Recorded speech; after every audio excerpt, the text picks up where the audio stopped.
How would you describe your sex life at the beginning of your relationship versus now? I will say now, sex is like a thing that just happens. There has been periods where it's just been dry. Oh girl, I can't even tell you how many of you guys asked me this question. Welcome back to my channel, guys. Finally, a sit down chit chat type of video. I know it's been a while since I've done one of these. It's been like 4 or 5 months. I asked you guys on Instagram to send me some juicy questions. Before I jump into this video, I do want to mention, if you haven't subscribed to my channel yet and you would like to, then please subscribe and also turn on your notifications so that you're notified whenever I upload a new video. Okay, so let's just jump into it. First question.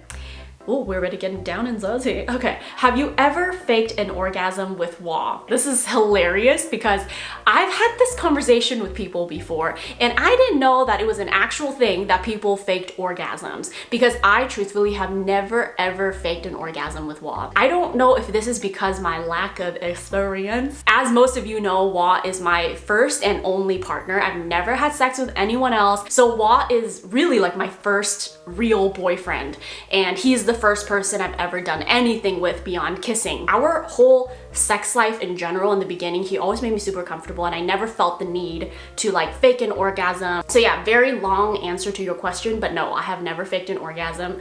Don't plan on it, because I truly think that when you are having sex with someone and if you just don't have an orgasm, then you just don't, you know? It's like, why would I fake it? It's already stressful enough that I'm not having one. I'm not gonna fake it. How do you prevent becoming codependent while living with your significant other for so long? In the beginning of our relationship, I was so attached to Wah because one, I didn't have a lot of friends prior to dating him. I had some friends, but then those friendships actually fell off. I was definitely like very dependent on him, as far as he's just like my only friend and only person I really trusted. And on top of that, we moved out to college together. So we lived together at a very early stage of our relationship. We moved in with each other at 8 months. The best way to not be dependent on your partner is to imagine anything that you do, like what if they weren't there? If he wasn't there, then how would I handle it? I want to just do it on my own because one, it's a good learning experience for me, and two, it makes me feel empowered knowing that like, hey, like I was able to tackle this all by myself. What's something you didn't used to like about yourself that you do now? Growing up, I didn't like my height at all. I feel like I got like a very early growth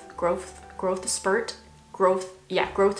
I think it was 5th grade. I was already 5'1". It was like really awkward for me and I hated my height, and even until I got a little older, like in high school, it was still something I was insecure about. I'm 5'5" now, and honestly, I wish I was even a little taller, but I'm happy with what it is now. Do you ever feel like you missed out on your 20s with Wah and vice versa? It's gonna be a yes and no. Like I said earlier, I feel like we moved in at such a young age and it was just so early.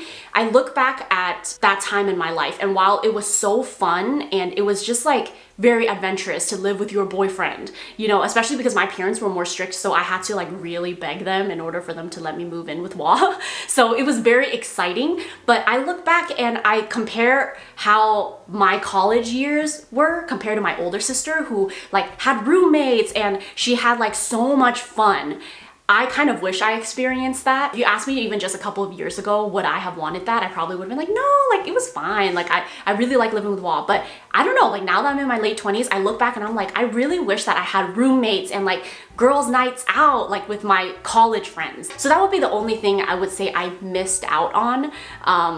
But other than that, I feel like we learned a lot and he truly is my best friend. I am so glad that I got to share that part of my life with Wah, and he's really grown to be the most amazing partner. And we've really gone through our ups and downs too. Like he was not always the way he is now, and I was not always the way I am now. How would you describe your sex life at the beginning of your relationship versus now? The beginning of our relationship, we were having sex like twice a day, almost every single day, you know, just like multiple times a week. So that was the early on stages of our relationship. I will say now, sex is like a thing that just happens. And girl, you know exactly what I'm talking about if you are in a long-term relationship. Sex is no longer like in the movies or like in the beginning of the relationship where it's like, oh my God, I haven't seen you. I'm gonna like get in my sexy lingerie. I'm gonna get a bottle of wine. Imagining all these dirty things you're gonna do to each other. That's the beginning of a relationship. When you've been with someone for a good amount of time, you're still turned on by the person, but sex is just a completely different experience. And it's not to say it's bad. There has been periods where it's just been dry. you know, like things just weren't happening and it wasn't hot and spicy, and I thought it was gonna be like forever and that was gonna be an issue and that we're gonna have to like, you know, work something out. But then it got better. And then there's gonna be some times where it's been months and sex was just kind of like, eh. But it always seems to find its way back to becoming exciting and sexy and hot and steamy. So, coming from someone who has been in a relationship with the same guy and only guy for 9.5 years? 9 years and some months. Just know that sex has its ups and downs. It's not gonna always be hot and spicy and fiery, and that is okay. Like, don't feel ashamed that your sex life is dull now. It could suddenly get hot and spicy again, because Juan and I have definitely gone through these phases over and over again. So to answer your question in a nutshell, I feel like sex definitely, like expected in the beginning, was super spicy and exciting, and now it's more of something that happens that I enjoy, and like it helps me feel more connected to my partner. It's a connection rather than like it's just a hot, steamy, exciting thing. It's really normal for sex to have its ups and downs, and it's not a bad thing. Do you like Sophie's new mans? Oh girl, I can't even tell you how many of you guys asked me this question. And yes, I did text Sophie and I asked for her permission before I answered this question. I really like him.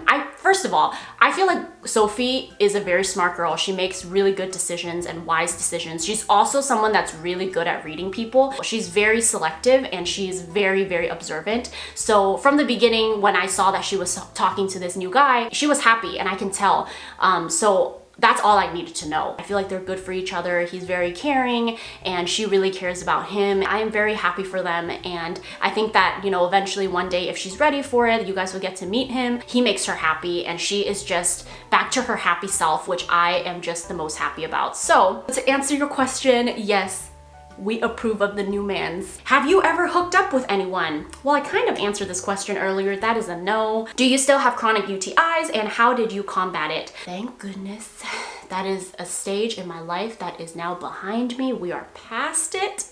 If you missed it, beginning of 2019, I started having chronic UTIs, and I was just constantly in the hospital getting antibiotics, getting urine cultures, urine samples, and like, you know, things like that. I even had what is it called? I forgot exactly what it was, but it was very invasive. I had to see a urologist for it. Like, I really wanted to get to the bottom of it. Everything just kind of came back normal. Every time I did a urine culture, that would help them know which antibiotic to give me in order to treat that particular UTI, but still it would keep coming back. So I started seeing a traditional Chinese medicine doctor who prescribed me herbs, and it was a slow process. It took like, I think 2 months before I started to really kind of feel better again, but I was patient with it and I trusted my doctor, and I was getting acupuncture regularly. I was taking the herbs, I was eating the right things, and I got better, and I haven't had a relapse since. So I'm so thankful. But basically I was very damp. Like, my body was very damp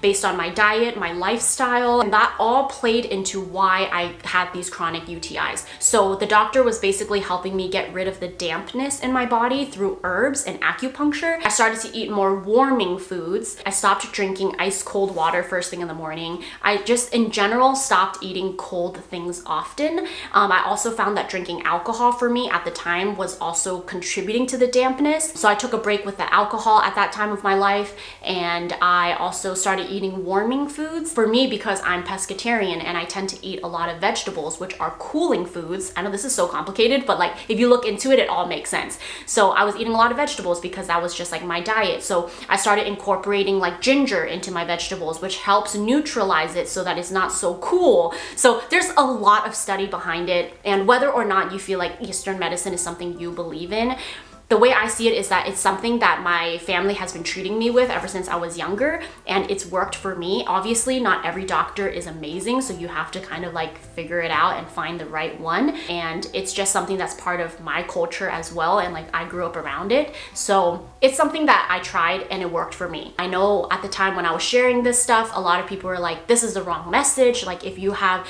a UTI, the only thing that can fix it is an antibiotic. And while that is true, you know, that's what Western medicine teaches us. I think about, you know, Chinese medicine is not just around now. Chinese medicine has been around for thousands of years. Anyways, with that being said, if you're going through chronic UTIs and nothing seems to be helping, I would definitely do some research on like other ways, you know, other more holistic ways, because obviously taking antibiotics over and over is not good for you. And if it's not working, then why keep taking it? You know, try to find a more holistic approach to your health, whether that is to meet with a holistic wellness coach. Hopefully that helps, because girl, I understand. Do y'all role play?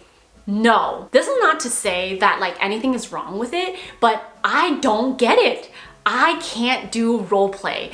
I just bust out laughing, and it actually kind of messes up the mood, and like it's not even like sexy anymore, because at this point I'm dying laughing. And yeah, we don't. Do you ever feel jealous of your friends' career successes? I would say no. I've learned that in a real friendship, and in a friendship where you guys truly care about each other, you don't get jealous of your friends. You feel happy for your friends. Like anytime my friends get a new brand deal, or like they get a new job or a promotion, there is no jealousy involved. While when I was younger, I may have had those jealous thoughts, but in this stage of my life, or in like the last like 7, 8, 9 years of my life, I haven't felt jealous of my friends' success, because when you truly care about someone, it's like your partner. Like if your partner is doing well, you feel good. And if you do feel jealous of your friends, I think that is a question to ask yourself, like, well, why do I feel jealous? Like, why wouldn't I feel happy for my friends because they're succeeding? I truly feel so happy for them, and I want the best for them, as I'm sure they want the best for me. And yeah, I think that's just what it's like when you have a real, true, and good friendship. In my adult years, like I seriously have the bestest friends. I love all my girlfriends so much. You just simply feel happy, and you want to be there to witness it all, and you want to keep pushing them. So yeah, all right, so I'm gonna wrap this Q&A up with this question right here. Do you ever smoke weed recreationally and not just for pain and relief? I will say no. I don't really smoke weed recreationally at all. I find that I use weed really for its medicinal purposes. For me, you guys know I have fibromyalgia, which has gotten so much better actually in the last few years, and I find that I don't use weed as much anymore, but I recently have started to use it just for my anxiety. This year has been very, very challenging in many ways, and I found myself becoming very, very anxious. And so I thought like, hey, like maybe I should start using CBD again, or like smoking weed again, because sometimes just having the right strain, and this is why I do a lot of research on weed. I know a lot of people see weed in kind of like a negative light. In the past, I have talked about weed, and there are people from like different countries where weed isn't legal, and it's like very shocking to them, and they get upset that I use weed. But you know, here in California, it is a very normal thing, and it is okay to use it. I have done a lot of my research.